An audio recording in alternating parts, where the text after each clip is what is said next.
மாணவர்கள் போராட்டம் என்ற பெயரில் அங்கே யார் யாரெல்லாம் போராடி கொண்டிருக்கிறார்கள் நீங்கள் பார்க்குறீங்க. உதாரணமாக இங்கேருந்து திருமாவளவன் போயிருக்கார். திருமாவளவன் ஒரு போராட்டத்தை ஆதரிக்கிறார் என்றாலே அந்த போராட்டம் இந்தியாவுக்கும் இந்திய இறையாண்மைக்கும் இந்திய பாதுகாப்பிற்கும் ஒட்டுமொத்த இந்திய தேசத்திற்குமே எதிரான போராட்டமாக இருந்தால் மட்டும்தான் அவர் ஆதரவு கொடுப்பார். அவர் இல்லை, மம்தா பானர்ஜியாக இருக்கட்டும், ராகுல் காந்தியாக இருக்கட்டும், கம்யூனிஸ்டாக இருக்கட்டும், இந்த பிரகாஷ் ராஜ் உள்பட இவர்கள் யாராக இருந்தாலும் நேரில் போய் ஆதரவு தெரிவிக்கிறார்கள் என்றாலே அந்த போராட்டம் இந்தியாவுக்கு தேவையற்ற ஒரு போராட்டம், அந்த ஆர்ப்பாட்டம் இந்தியாவுக்கு தேவையற்ற ஒரு ஆர்ப்பாட்டம். ஏனென்றால் இவர்கள் அனைவரின் பின்னால் இருந்து இயக்குவது பிரிவினைவாத அடிப்படைவாத சைனா மற்றும் பாகிஸ்தானுடைய கைக்கூலிகள் தான் இவர்களுக்கு கைப்பாவையாக இருந்து செயல்படுகிறார்கள் என்பது உலகத்துக்கே தெரிந்த விஷயம். இது என்ன முக்கியமான விஷயம்னா, 2 விஷயங்களை சாதித்து காட்டியிருக்கிறது இந்தியா. ஒன்று ஹைட்ரஜன் ட்ரெயின்.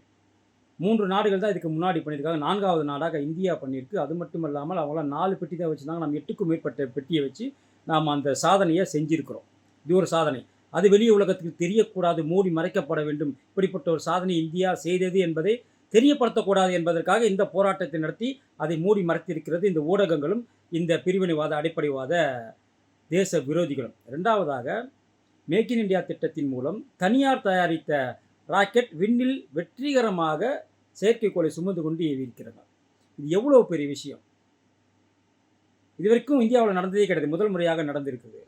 அப்படி இருக்கும்போது இதையும் வெளி உலகத்துக்கு தெரிய விடாமல் இந்தியாவை ஒரு கலவர பூமியாக உலக நாடுகளுக்கு காட்ட வேண்டும் என்பதற்காக திட்டமிட்டே சதி நடந்து கொண்டிருக்கிறது.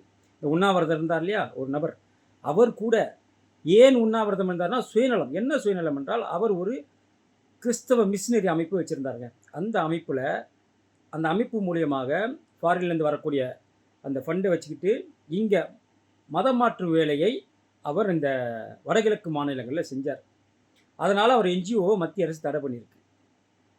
உங்களுக்கு தெரிய சமீபத்தில் ஒரு சட்டம் கொண்டு வந்தாங்க, ஃபாரின் கான்ட்ரிபியூஷனுடைய அந்த ரெகுலேஷன் ஆக்ட், FCRA.